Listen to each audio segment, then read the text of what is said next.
ప్రజల వద్దకే పరిపాలనలో భాగంగా ప్రభుత్వం రచ్చబండ కార్యక్రమాన్ని ప్రారంభించిందని మంత్రి గడ్డం ప్రసాద్ పేర్కొన్నారు. పంచాల్లో జరిగిన రచ్చబండలో మంత్రితో పాటు ఎమ్మెల్యే కిషన్ రెడ్డి, డీసీసీ అధ్యక్షుడు క్యామా మల్లేష్లతో పాటు పలువురు ప్రజాప్రతినిధులు పాల్గొన్నారు. అర్హులకు రేషన్ కార్డులు, పింఛన్లు పంపిణీ చేశారు.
సరూనగర్ మండలంలో జరిగే రచ్చబండను అడ్డుకుంటామన్న బీజేపీ నేతలను మీర్పేట్ పోలీసులు ముందస్తుగా అరెస్ట్ చేశారు. దీనితో పోలీసుల వైఖరిపై బీజేపీ నేత శంకర్ రెడ్డి మండిపడ్డారు. రచ్చబండ పేరుతో ప్రజలను ప్రభుత్వం మోసం చేస్తుందని ఆయన ఆరోపించారు.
రచ్చబండ కార్యక్రమాన్ని ఏర్పాటు చేస్తున్నామని చెప్పి ప్రభుత్వం ప్రకటించడం జరిగింది.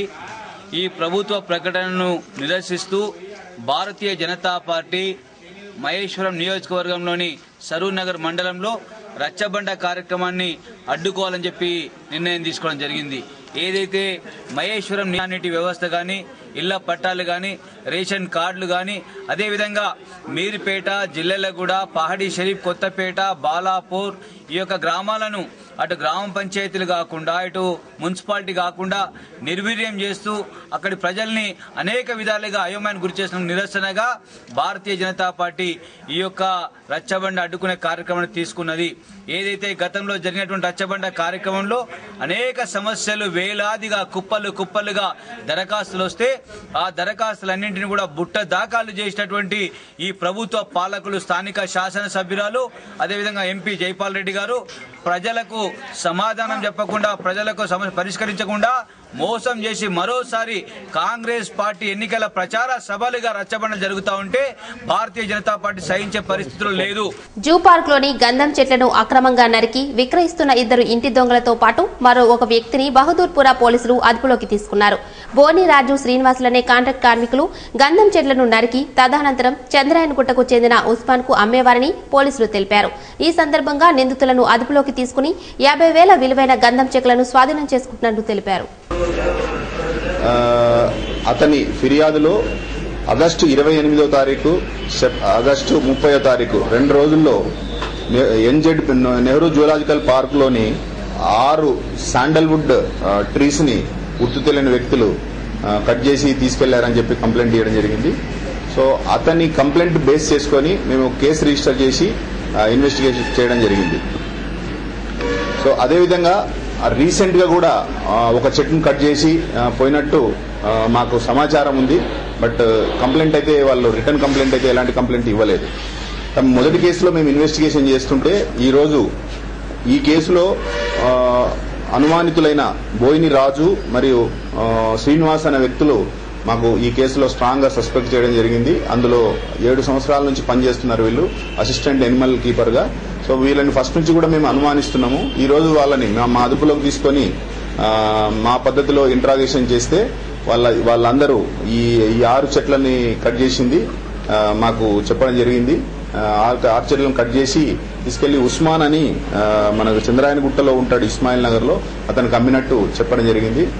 మరి వాళ్ళ కన్ఫెషన్ ఆధారంగా వాళ్ళ ఇళ్లలో కూడా సెర్చ్ చేస్తే ఇంకా కొన్ని కట్ చేయకుండా మిగిలిన మొద్దులు, ఈ ఎర్రచందనం సంబంధించిన మొద్దులని వాళ్ళ దగ్గర నుంచి స్వాధీనం చేసుకున్నాం.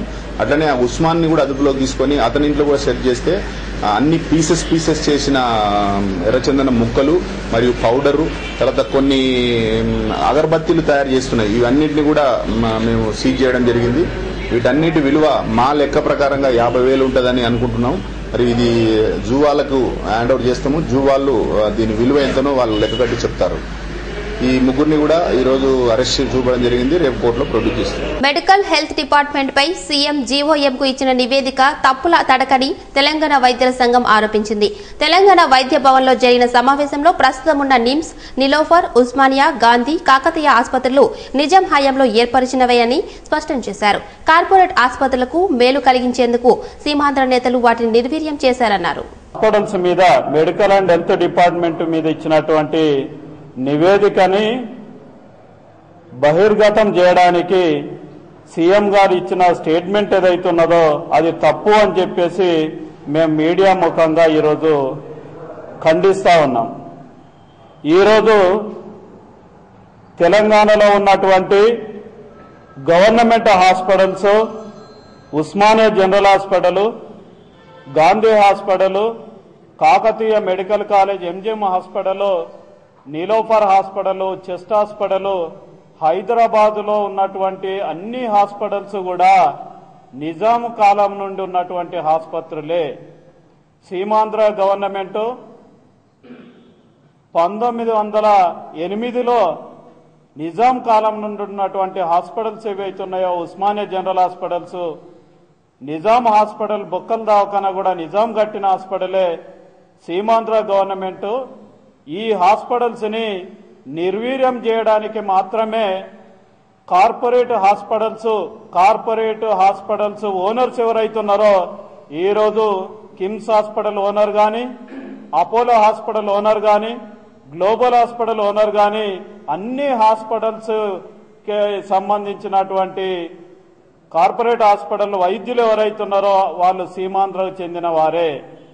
వాళ్ళకి గవర్నమెంట్ హాస్పిటల్స్ నిర్వీర్యం అయితే కార్పొరేట్ హాస్పిటల్స్ బాగుపడతాయని ఒక ముఖ్య ఉద్దేశంతో హైదరాబాద్ నగరానికి కార్పొరేట్ హాస్పిటల్స్ రావడం జరిగింది. అనారోగ్యంతో మృతి చెందిన ప్రముఖ నిర్మాత వడ్డే రమేష్ మృతదేహాన్ని జూబ్లీహిల్స్ లోని ఆయన స్వగృహంలో పలువురు ప్రముఖులు సందర్శించి నివాళులర్పించారు. దర్శకులు దాసరితో పాటు పలువురు సినీ రంగ ప్రముఖులు వడ్డే మృతి పట్ల సంతాపం వ్యక్తం చేశారు.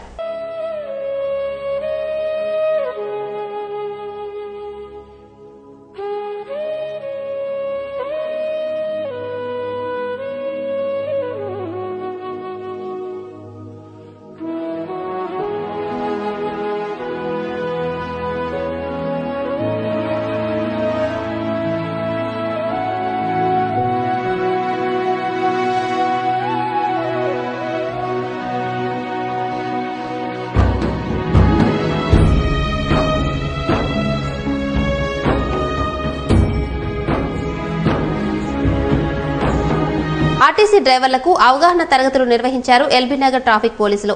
దిల్సుఖ్ నగర్ డిపోలో జరిగిన కార్యక్రమంలో డ్రైవర్లకు వివిధ విషయాలపై అవగాహన కల్పించారు. సురాపానం సేవించి డ్యూటీకి రాకూడదని, బస్సులను రోడ్లపై కాకుండా బస్ బేలలో ఆపాలని సూచించారు. సిగ్నల్స్ జంప్ వలన కలిగే అనర్థాలను వివరించారు. ఈ అవగాహన సదస్సులో ఎల్బీనగర్ ట్రాఫిక్ సిఐ అమర్నాథ్ రెడ్డి మరియు దిల్సుఖ్ నగర్ డిపో మేనేజర్ దశరథ్ నాయకులు పాల్గొన్నారు.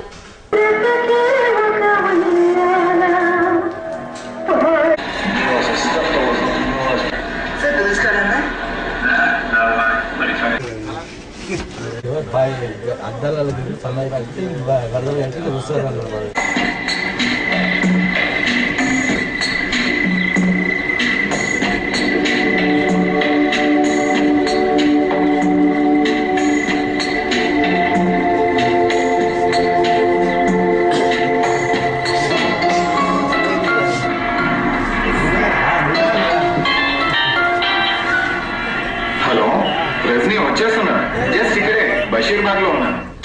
ఎప్పుడు ఇంతే నీతో పెట్టుకుంటే టూ లేట్. జస్ట్ 5 minutes వచ్చేస్తున్నా.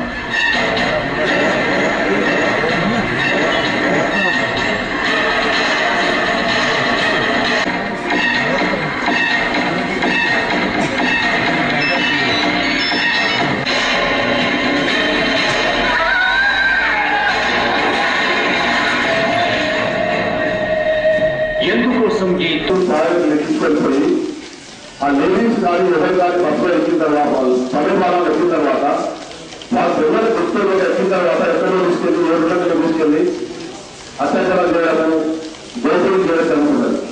అది నివారించాలంటే మనం బస్సులు ఎక్కువగా ఉపయోగించుకోవాలి.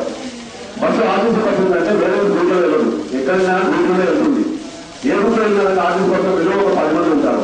10 మంది వెళ్తున్న డ్రైవర్ ఉంటారు, కండక్టర్ ఉంటారు, ఎంప్లాయీస్ ఉంటారు. కాబట్టి వాళ్ళు కూడా రికార్డు ఉంటారు. కాబట్టి వేరే వాళ్ళు గవర్నమెంట్ పట్టించుకొని నడపడం వీల్లేదు. కాబట్టి మనము ఇటువంటి యాక్సిడెంట్స్ కానీ ఏది కానీ జరగకుండా ఉండడానికి మనము బస్సులు ఎక్కువ చేస్తున్నామని అవగాహన సంస్థ పెద్దమని చెప్పారు. ఈ అవగాహన సంస్థ భాగంగా ఇంతకుముందు మనం బస్సులు ఎక్కడ దగ్గర ఆపుకుంటుంది. మరిన్ని వివరాల్లోకి వెళ్లే ముందు చిన్న విరామం. ఓ మిసెస్ వర్మ, ఐస్ దొరుకుతుందా? మా ఫ్రిడ్జ్ పనిచేయటం లేదు. వావ్ మిసెస్ శర్మ, మీ ఇంట్లో అన్ని పనిచేస్తున్నాయి. కరెంట్ లేకపోతే మా ఇంట్లో ఏమీ పనిచేయవు. అయితే Microtek intelli pure sine wave technology వాడండి. మేడం గారు, ఈ వాటర్ ప్యూరిఫై మీకు ఇస్తుంది ప్రపంచంలో అన్నిటికంటే శుద్ధమైన నీరు. నా ఫియోనా లాగా. ఫియోనా ఇండియాలో ఏకైక digital RO water purifier stainless steel detachable tank తో ఇది ఇస్తుంది శుభ్రమైన 100% శుద్ధమైన నీటి గ్యారంటీ. భగత్ ఎలక్ట్రానిక్స్ మా వద్ద అన్ని రకములైన బ్యాటరీలు, యూపీఎస్ లు లభించును. 100% స్వచ్ఛమైన మంచినీటిని అందించి ఫియోనా వాటర్ ప్యూరిఫైయర్ మా వద్ద లభించును. మా address Bhagat electronics, mega function hall road, BCM channel ground floor, Sagar road, Karman Ghat. Cell number 8106296100 మరియు 9247578297. తిరిగి స్వాగతం. కాంగ్రెస్ పార్టీ ప్రవేశపెట్టిన బంగారు తల్లి పథకం తమకు ఎంతగానో ఉపయోగపడుతుందని మంచాల్లో పలువురు అభిప్రాయపడ్డారు. ఈ పథకం ప్రవేశపెట్టిన కాంగ్రెస్ అధినేతకు కృతజ్ఞతలు తెలిపారు.